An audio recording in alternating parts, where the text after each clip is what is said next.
अस्सलाम वालेकुम नाज़रीन, कशर खबरनामे हेत बह साहिल अमीन तुंदिस खदमतस मज हाजिर तो पेश खबरन हूं तफसील। कोरोना वायरस दोयम लहर ब्रोह कुन यिन पत ये पूरे दुनियास मज तमाम शोबे सठे मुतासर सपद तो प्रेत कुन मुल्कस मज बड़न बड़न अवामी इज्तिमाहन पे ठाक लागना आई तो सऊदी इंतजामिया तरफ खाना काबस मज महदूद लूकन नमाज अदा करने इजाजत दिनोस तत सूरत हाल मामूलस पे यिन पत आज अल पल अकि वरी पत खाना काबस मज मामूल मुताबिक नमाज जुमा अदा करना आमुत यथ मन सासवाद मुसलमानों शिरकत कर ये जन दुनिया किस कूनस कूनस मज रोजन वालन लूकन ताम यह खबर वातन पत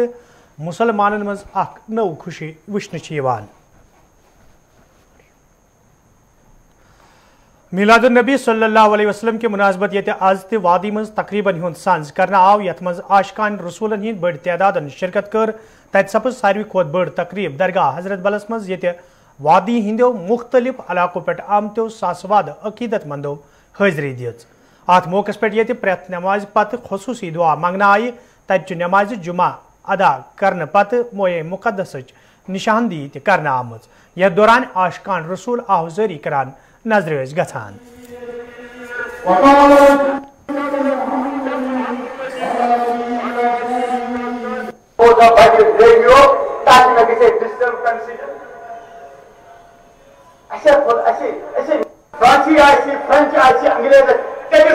मुश्किल अगर से मारन दूर मुश्किल यूं मुश्किल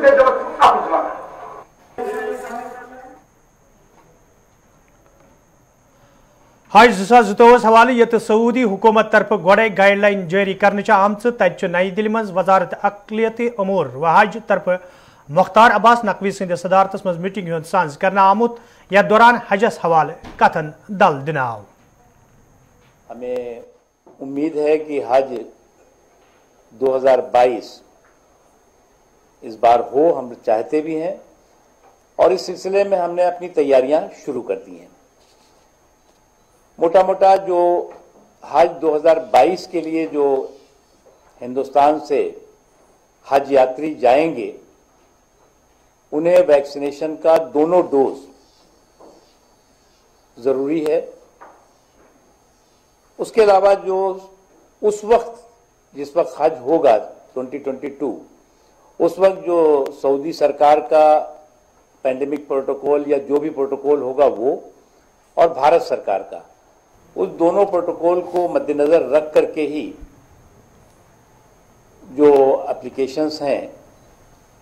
उनका प्रोसेस हो।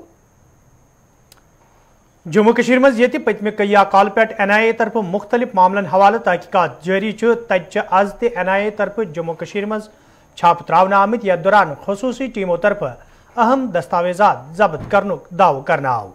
ये जन ताज़ कार्रवाई दौरान कैसगुंड काकपुर पुलवामिस मज फेरोज अहमद वन सदस गरस पे छाप त्रावन आमुत यथ दौरान वन फेरोज अहमद वन गोडे मिलिटेंसी हिंदिस मामलस मज गिरफ्तार करना आमुत यम पत आज यह कार्रवाई अमल मज अन्न आई यपर NIA टीम तरफ श्रीनगर किस डाउन टाउन इलाकस मज शाहिद बशीर सदस गरस पे छाप त्रावन आमुत यथ दौरान गरज तलाशी हनस अलाव अहल खानस प्रिसगर करनच खबर मौसूल सपजमज तह पाव चत शाहिद बशीर हाल फोर्सेस एहलकारन सत गोलिन हिंदिस तबोदुलस मज फौत सपदमुत।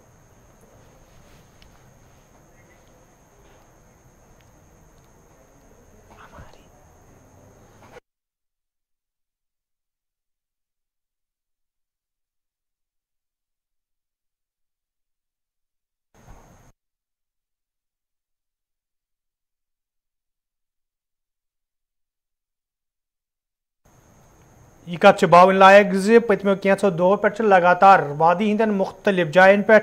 NIA तरफ छाप त्रावन यथ दौरान न सिर्फ कईहन जायन पे गिरफ्तारी अमल मज अन्न आमज बल्कि NIA तरफ वन यमन कार्रवाइन दौरान कह अहम दस्तावेजात जब्त करने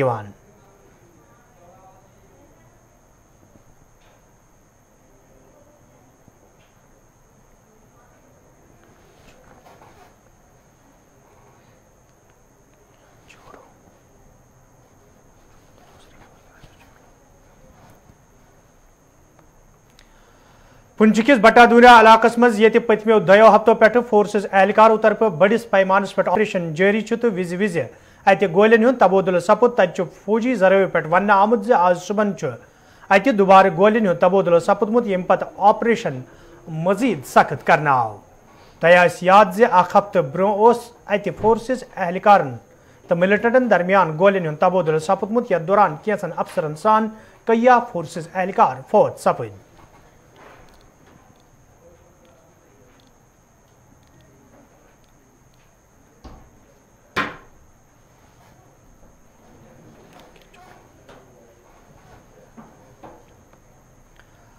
घरकुली मामलन हिंद मरकजी वजीर अमित शाह ये पगह पे जम्मू कशीर हिंदिस दोन हिंदिस दौरस पे वादी वातन तत अमित शाह सुन दौर नजर तल थवित जम्मू कशीर मज सिक्योरिटी मजीद सख्त करना आमुत ये जम्मू कशीर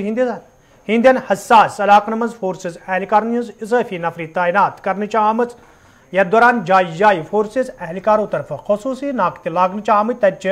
शहर श्रीनगर मज सिक्योरिटी हवाले संजीद कदम तुलना आमुत ये लाल चौक तो दोयमन इलाकन मज पत्मो कैंसो दो पे गाड़ वालन तो वत पकवन हज तलाशी हेन पत तिमन ब्रो पकनुक इजाजत दिन यथ दौरान गोडनिच लट जन हुंद फोर्स ते शहरस मज तैनात करने आमुत तत शहर निगरानी करने बापत ड्रोनुक इस्तेमाल ते अमल मज अन्न आमुत यथ दौरान CRPF के जिम्मेदारों तरफ वन आव शहर श्रीनगर हालात मद्देनजर थवित सिक्योरिटी यकीनी बनावनस हवाले कया संजीदा कदम तुलना आमुत युद्ध जन का नास त्रास वाक पेशी। रिसेंट जो इंसिडेंट्स आपके सामने हुए हैं उसको बेसिस पर एक ड्रोन रेड श्रीनगर सिटी में बनाया है DG JNK और IG CRPF मिलके, तो उसी के सिलसिले में यह ड्रोन उड़ाया जा रहा है। बेसिकली इसको उड़ाने के एक ही मकसद है, माइनॉरिटी इलाके को ज़्यादातर हमारे नज़र पहुंचे और उनको जितना सिक्योरिटी दे सकें वो देने का। CRPF लाल चौक को तो सिक्योर कर रहा है अलॉन्ग विद सिविल पुलिस, और यहाँ हमने नाका भी लगा रखे हैं और साथ साथ जैसे आप जानते हैं अभी फिजिकल फ्रिस्किंग और चेकिंग चल रहा है। तो उम्मीद करता हूँ कि यहाँ कुछ इंसिडेंट ना हो, इसीलिए पूरे हम लोग दिन रात लगे हुए हैं।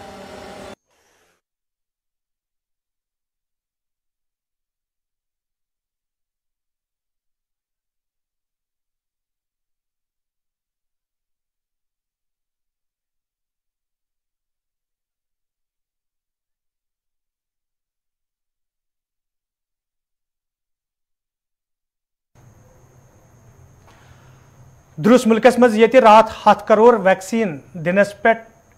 जशन मनावन आव तत वज़ीर आज़म नरेंद्र मोदियन आज लूकन मुबारकबाद करान वोनमुत जे लूकन हिंदे अथवा सरकार अथ मज कामयाब सपजमज यल जन तिमो वोन जे योदवै कोरोना वायरसस हवाले सरकार तरफ गोड़े संजीद कदम तुलने आमुत तत जरूरी जे एहतियाती वर्तन युद्ध जन प्रेत एक हिफाजत यकीनी बनावने यी।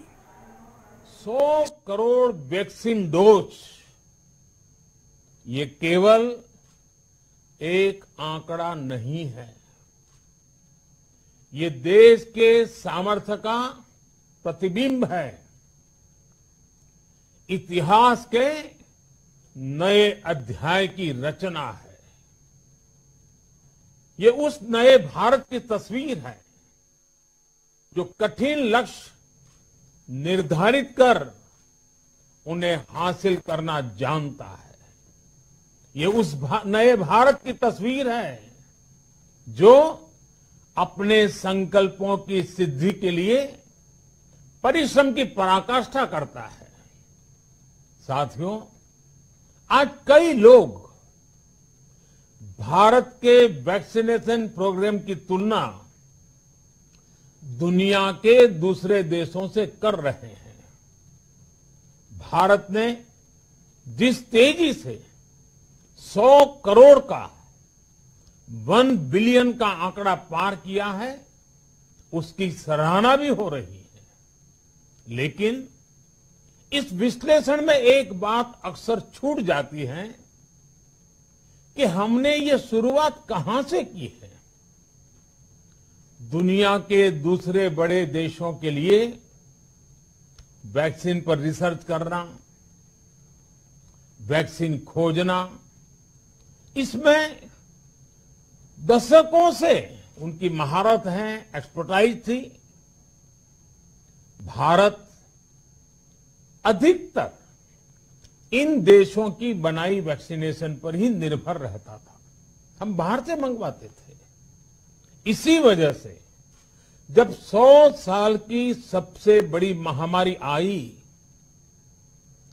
तो भारत पर सवाल उठने लगे,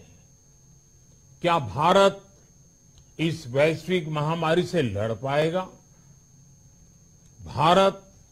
दूसरे देशों से इतनी वैक्सीन खरीदने का पैसा कहां से लाएगा? भारत को वैक्सीन कब मिलेगी? भारत के लोगों को वैक्सीन मिलेगी भी या नहीं?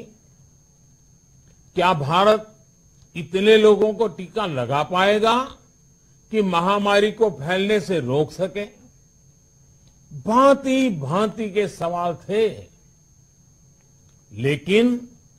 आज ये 100 करोड़ वैक्सीन डोज हर सवाल का जवाब दे रहा है। भारत ने अपने नागरिकों को 100 करोड़ वैक्सीन डोज लगाई हैं और वो भी मुफ्त, बिना पैसा लिए। साथियों, 100 करोड़ वैक्सीन डोज का एक प्रभाव ये भी होगा कि दुनिया अब भारत को कोरोना से ज्यादा सुरक्षित मानेगी।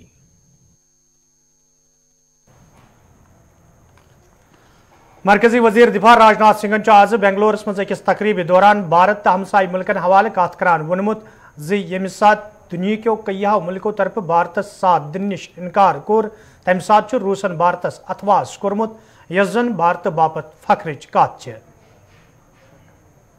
मानवाधिकारों की मांग करने वाले आम और निर्दोष नागरिकों का नरसंहार करने वाला के मुल्क से वहां की जनता को मुक्ति दिलाना हमारे देश का राजधर्म भी था, राष्ट्र धर्म भी था और साथ ही हमारा यह सैन्य धर्म भी था। साथियों, हमारा राष्ट्र दुनिया की जिस प्राचीनतम शासन व्यवस्था का उत्तराधिकारी है, उसमें न्याय और सुशासन को केवल अपने राज्य की सीमाओं तक ही सीमित न रखकर संपूर्ण लोक के लिए उसके प्रयास की बात कही गई है। हमारे यहाँ कहा भी गया है कि अराजके ही लोकेस्मिन् सर्वतो विदिते भयात् रक्षार्थमस्य सर्वस्य राजनाम स्त्रित प्रभु, यानी लोक में बलवानों से निर्बलों की सुरक्षा और अराजकता व कुशासन से मुक्ति ही किसी भी राज्य व्यवस्था का प्रमुख उद्देश्य होना चाहिए। और पूरी धरती को अपना परिवार मानने वाले हमारे राष्ट्र का मस्तक इस बात के लिए हमेशा गर्व से ऊंचा रहेगा कि जब जब भी जरूरत पड़ी है, यह सत्य, न्याय और मानवता के पक्ष में हमेशा खड़ा रहा है। 1971 के संग्राम का भी यही आधार रहा था और सैन्य नीति और राजनीति का यह समन्वय ही था, यह कोऑर्डिनेशन ही था जिसने इस उद्देश्य में हमारी सफलता को सुनिश्चित किया। यह दोनों का कांग्रुएंस ही था कि तत्कालीन लीडरशिप ने मिलिट्री लीडरशिप पर पूरा भरोसा करके उन्हें किसी भी प्रकार की कार्रवाई करने की पूरी छूट दी और हमारी मिलिट्री लीडरशिप ने अपनी परंपरा के अनुरूप देशवासियों का भरोसा पूरी तरह से कायम रखा।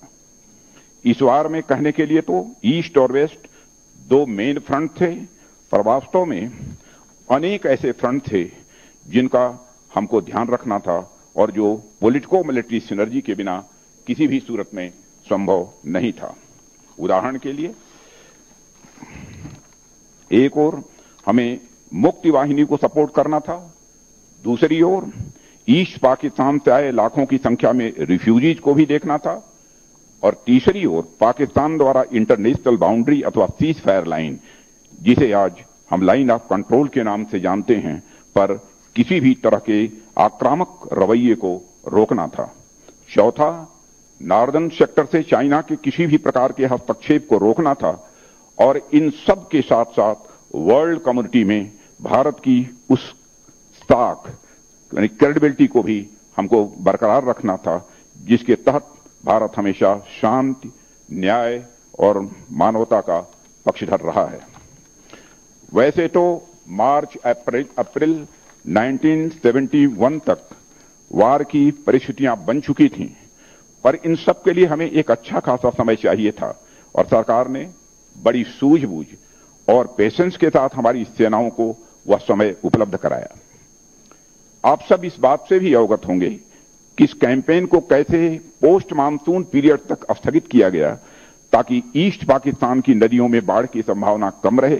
और साथ ही चाइना से जुड़े नॉर्दर्न सेक्टर के पास बर्फ से पूरी तरह से ढक जाए। इस दौरान भारत सरकार का दुनिया के बड़े देशों से हाथ मिलाने का प्रयास और सोवियत संघ के साथ फ्रेंडशिप ट्रीटी भी बड़ा अहम कदम साबित हुआ। दुनिया के कई शक्तिशाली देशों ने जब भारत का साथ देने से सीधा इनकार कर दिया, ऐसे में रूस का हमारा साथ देना हमारे मनोबल और डिप्लोमेसी की एक बड़ी उपलब्धि। कांग्रेस पोशर दिन बापत ये मरकजी सरकार तो जम्मू कश्मीर इंतजामिया तरफ कई कदम तुलने आमत तक आज दुसू पुलवामस मज महकमा ज़राअत तरफ जश्न सैफरान सांज करना आमुत यथ मज नवीन चौधरी तो इंतजामी के दोमियों अफसरों अलाव कांग्रेस सत वाबस्त लूको शिरकत कर। अत मौके पे ये मुकामी काश्तकारों तरफ वन आव इंतजामिया तरफ तुलना आमतों कदमों सत तिमन फायदे वातन उम्मीद तत LG मनोज सिन्हान वीडियो कॉन्फ्रेंस जरिए वोनमुत कांग्रेस सनस पोशर दिनस हवाले ये मरकजी सरकार तरफ कई कदम तुलना आये युद्ध जन अत सत वाबस्त लूकन फायदे वात तत तिमो वोनमुत इंटरनेशनल मार्केटस मज जम्मू कशीर हुंद कोंग वातनावने सत हन्य हन्य मुकामी काश्तकारन सठा फायदे वातन। इस डे का, इस यौम का, इस दिन का मकसद मनाने का ये है कि हर साल सैफरान डे मनाया जा रहा है। यानी इसका मतलब यह है कि ज़मींदार जो हमारे यहाँ के काश्तकार लोग हैं जो इस सन्नत से वाबस्ता हैं, आज के ही दिन से ये अपने ज़ाफ़रान को हार्वेस्ट कर रहे हैं। मुझे लगता है कि ये इसी दिन का वक्त है कि यहाँ के लोग भरपूर एक लुत्फ़अंदोज़ होते हैं, एंजॉय करते हैं कि ये जो सैफरान है, ये जो ज़ाफ़रान है, आज के दिन से शुरुआत होती है। ये तकरीबन 1 महीने तक लगातार चलते रहेगा और हर 2 दिन 3 दिन के बाद ज़मींदार जो काश्तकार लोग हैं अपने अपने खेतों में जाते हैं और हार्वेस्टिंग करते हैं, फ्लावर पिकिंग करते हैं। इस हवाले से ये शुरुआत होती है। शुरुआत के दिन सारे ज़मींदार यहाँ पर जमा होते हैं और खुश होते हैं, खुशहाल रहते हैं, ताकि इस हवाले से कि इस साल जो क्रॉप होगा बहुत अच्छा क्रॉप होगा, क्रॉप भी अच्छा आएगा। जितना क्रॉप अच्छा आएगा इतना ही ज़मींदार खुशहाल रहेगा, इतनी ही ज़मींदार की आमदनी बढ़ जाएगी। प्रयास है। पिछले साल कृषि विभाग के अथक प्रयत्न से ज्योग्राफिकल इंडिकेशन टैग यानी GI टैग सैफरन को मिला और इसके इंटरनेशनल मार्केट में एक पावरफुल ब्रांड बनने का रास्ता तैयार हुआ। अगर हम क्वालिटी की बात करें तो जम्मू कश्मीर का सैफरन अन्य देशों के मुकाबले बहुत ही बेहतर है, लेकिन GI टैग के अभाव के कारण दूसरे देशों में जो सैफरन का उत्पादन होता था, जिनकी क्वालिटी इतनी अच्छी नहीं होती थी, वो विश्व बाजार पर हावी रहते थे। मित्रों, GI टैग मिलने के पश्चात जब इसे पिछले साल दुबई में लॉन्च किया गया तो बहुत ही उत्साहवर्धक परिणाम आए हैं। अब न सिर्फ एक्सपोर्ट बढ़ेगा बल्कि प्रधानमंत्री जी की पहल पर बनाए गए पैम्पोर ट्रेडिंग सेंटर से किसान भाइयों को देश के अन्य हिस्सों में भी इसे बेचने में आसानी होगी। इसके अलावा इस साल अगस्त में प्रधानमंत्री जी ने एक और तोहफा दिया। नेफेड जो जम्मू कश्मीर प्रशासन के साथ मिलकर के हाई डेंसिटी प्लांटेशन पर काम कर रहा है, वो देश भर में जम्मू कश्मीर के सैफरन को बेचेगा। पुलवामा, बडगांव या अन्य स्थानों के किसान भाइयों को इससे भारी राहत मिलेगी और मुझे लगता है कि अब दुगुनी के बजाय आमदनी तिगुनी की दिशा में बढ़ेगी। मैं आज जश्न के अवसर पर जम्मू कश्मीर की माताओं और बहनों का भी अभिनंदन करना चाहता हूं। जम्मू कश्मीर में अगर सैफरन की खेती बुलंदियों को छू रही है तो उसके पीछे हमारी माताओं बहनों का भी कठिन परिश्रम, त्याग और बड़ी सहजता से खेती और घर की गृहस्थी के बीच संतुलन बनाने की क्षमता का भी महत्व है। सैफरन की खेती की कल्पना भी हमारी माताओं बहनों के बगैर नहीं हो सकती है और इसलिए मित्रों, हमें ये बात याद रखनी है कि जम्मू कश्मीर के पुनर्निर्माण और विकास के लिए नारी शक्ति की महत्ता को समझना और उसे उचित स्थान देना भी उतना ही आवश्यक है। हमारी यूटी की कृषि आधारित अर्थव्यवस्था में महिलाओं का जो महत्व है उसे और सक्षम बनाने की जरूरत है, ताकि उनमें आत्मविश्वास पैदा हो सके और वे समाज निर्माण में रचनात्मक भूमिका का निर्वहन कर सके। कुछ महीने पहले कृषि विभाग की मीटिंग में मुझे याद है कि सैफरन की खेती में सूक्ष्म सिंचाई को अपनाने में पर्याप्त वृद्धि दर्ज की गई है। महकमे मौसमियात तरफ ये गोड़े यम रेत 23 तारीख पे वादी हंदिस मौसमस मज तब्दीली इन पेशन गोई कर आमज तच महकम के जिम्मेदारों तरफ वन आमुद जे आज शाम पे मौसमस मज तब्दीली इन इम्कान या दौरान वादी हंदन मैदानी इलाकन मज रूद तो बालई इलाकन मज शीन पेन वमेद जिम्मेदारों तरफ वन आव 24 शाम ताम हे मौसम दोबारा बेहतर सपद। जिस तरह से हमारी पेशन गोई है, पहले से 22 इवनिंग से जो है मौसम खराब हो जाएगा और अब आलूद हो जाएगा आज लेट आफ्टरनून से ही, और हायर रिचेस में जो है लाइट रेन के चांसेस हैं। और जैसे जैसे सिस्टम बढ़ेगा 23 को जो है सिस्टम का मेन एक्टिविटी है, फिर 24 आफ्टरनून तक जो है रहेगा मौसम ऐसे ही। तो कुल मिला के जैसे हमने एडवाइजरी इशू की थी, इसमें बिल्कुल साफ तौर पर लिखा गया था कि लाइट स्नोफॉल के चांसेस हैं प्लेन्स में भी, मिडल रिचेस में मॉडरेट स्नोफॉल के, और हायर रिचेस में जो है मॉडरेट स्नोफॉल के चांसेस है, और कुछ एक जगहों पे हेवी स्नोफॉल के भी चांसेस है। बाकी जम्मू रीजन में भी दरमियाना दर्जे की बारिशें बिल्कुल रहेंगे, खासकर 23 को, और जम्मू के जो हायर रिचेस हैं वहां पे भी स्नोफॉल के इम्कान हैं। जिस तरह से हमने 20 तारीख को ही एडवाइजरी इशू किया था, जिसमें लिखा गया था कि आप अपने फल फ्रूट वगैरह है उनको जितना जल्दी हो सके उतारे, क्योंकि और टेम्परेचर जब डिप होगा तो लाइट स्नोफॉल के चांसेस हैं यहाँ पे भी। बाकी लोगों को हमारी तरफ से यह है पैनिक ना हो जाए बिल्कुल, और खासकर जो ट्रैवल करते हैं जम्मू श्रीनगर या श्रीनगर जम्मू, इसी तरह श्रीनगर लेह या करगिल जो ट्रैवल करते हैं वो वेदर एडवाइजरी को जो है बिल्कुल पालन करें, क्योंकि कोई अनटूवर्ड इंसिडेंट ना हो। और फिर मौसम जो है खुल जाएगा 24 आफ्टरनून के बाद, और लगभग एंडिंग अक्टूबर तक जो है मौसम बिल्कुल खुशगवार रहे। तो नाजरीन वोत खबरनामान तो रूजू वुचान गुलिस्तान न्यूज़ पे वन खसूसी प्रोग्राम नशर सपदन वोन 5 का 5। मैं दियो इजाजत, खुदा सलाम।